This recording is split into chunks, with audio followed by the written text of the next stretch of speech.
a pool contractor with a busted hand, a brokerage account with less than $11,000 in it, and 18 months to make history. This is not a story about luck. This is a story about a man who found a pattern the entire market missed and wrote it until he became a legend. His name is Dan Zanger.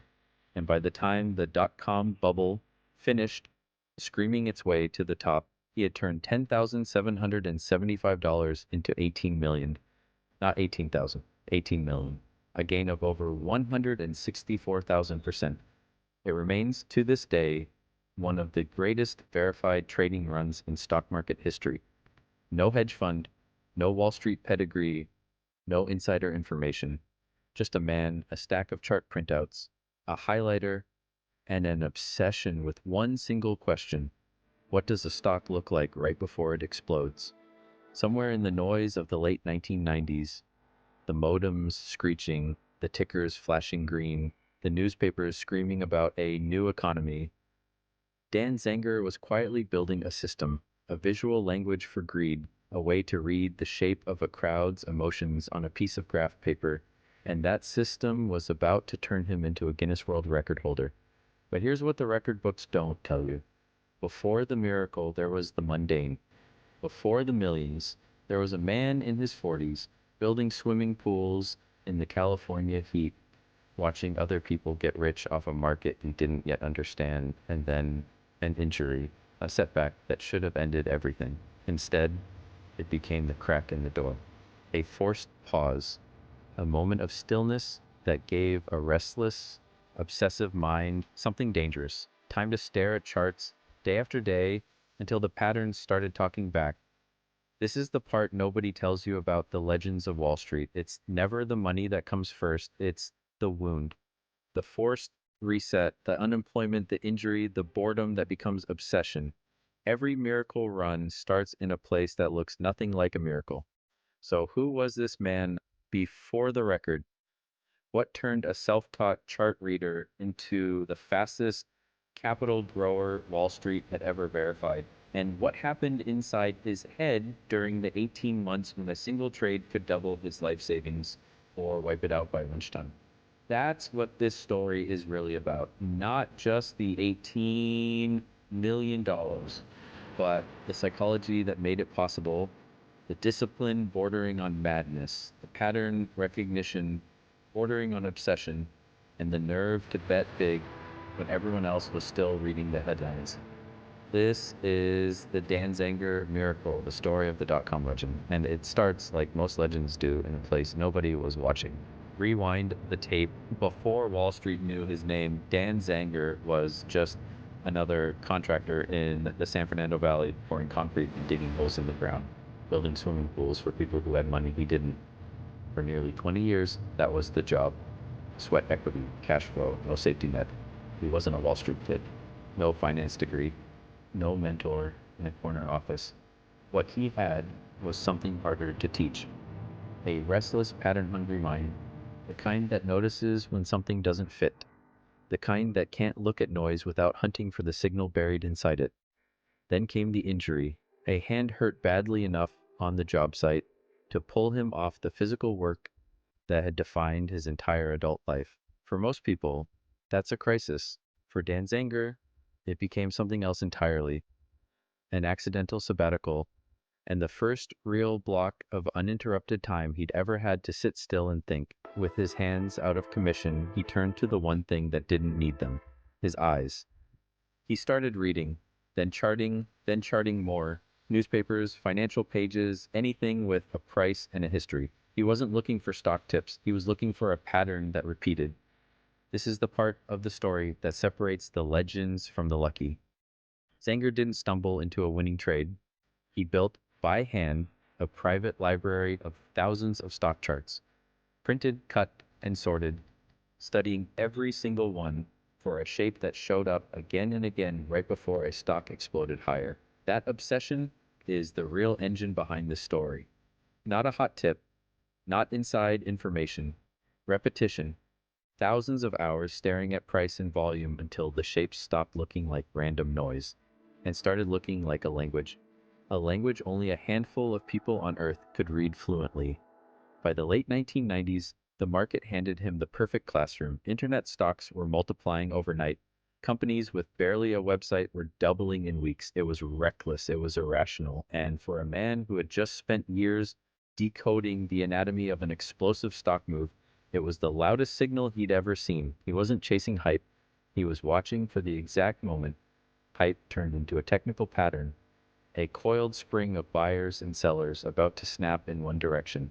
And in 1998, with a modest brokerage account and a stack of hand-marked charts, Dan Zanger decided it was time to stop studying and start pulling the trigger. The pool contractor was gone. What stepped into his place was something the market had never seen before. A self-made technician about to put a homemade system to the ultimate test. Next, the setup that made it all possible. Every trader who's ever made real money will tell you the same thing. The money isn't the strategy is the strategy. So what exactly was Dan Zanger looking for, buried inside thousands of stock charts? One shape, one specific repeating shape. The market calls it the cup and handle. Picture a stock climbing, then pulling back into a smooth, rounded dip, like the bowl of a cup, then a tight, shallow drift sideways to handle it. Volume dries up, the crowd gets bored, and that boredom is exactly the trap, because underneath the silence, sellers are running out and buyers are quietly loading up.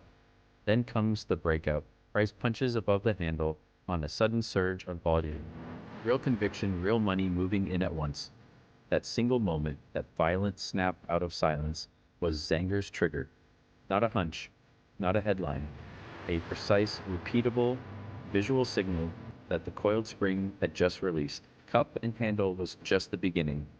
He hunted for flag.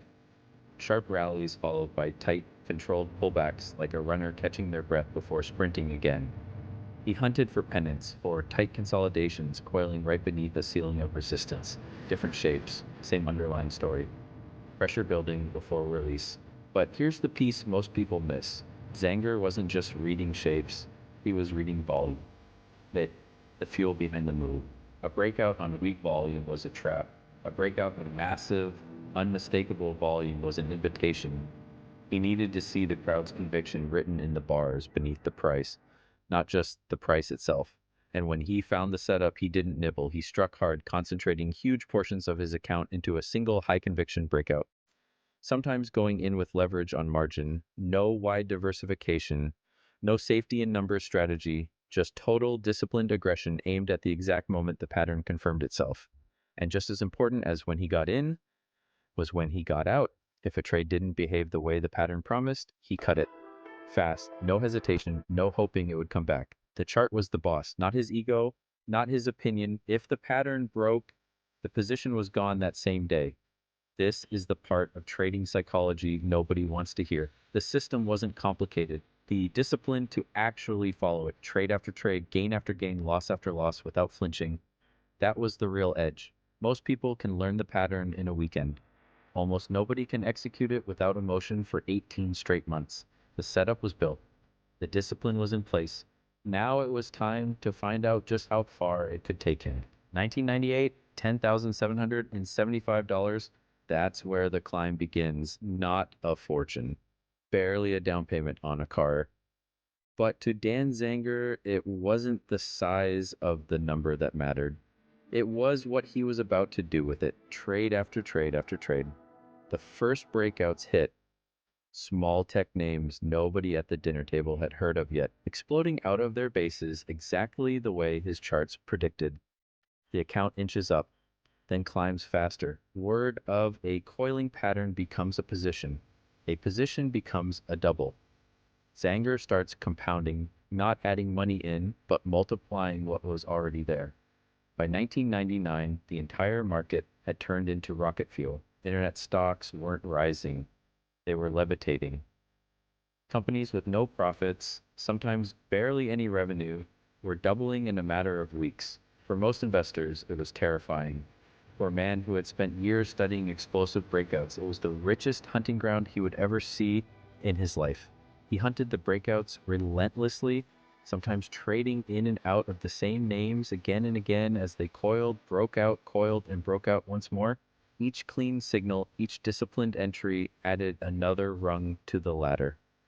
The account crossed 100,000, then half a million, then a number most people will never see in a lifetime, $1 million. But this is where the real story lives. Not in the number, but in the nerve it took to hold it.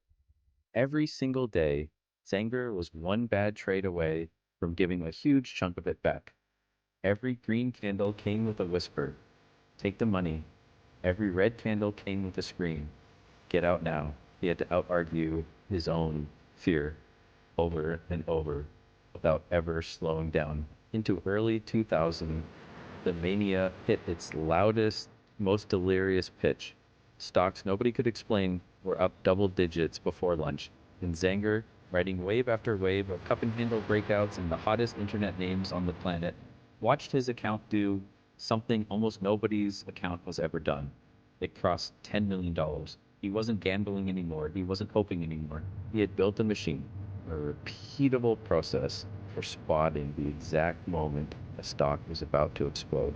And he had fed nearly every dollar he owned into that machine, trade after trade, for the better part of 2 years. And then, at the very peak of the frenzy, the climb reached its summit.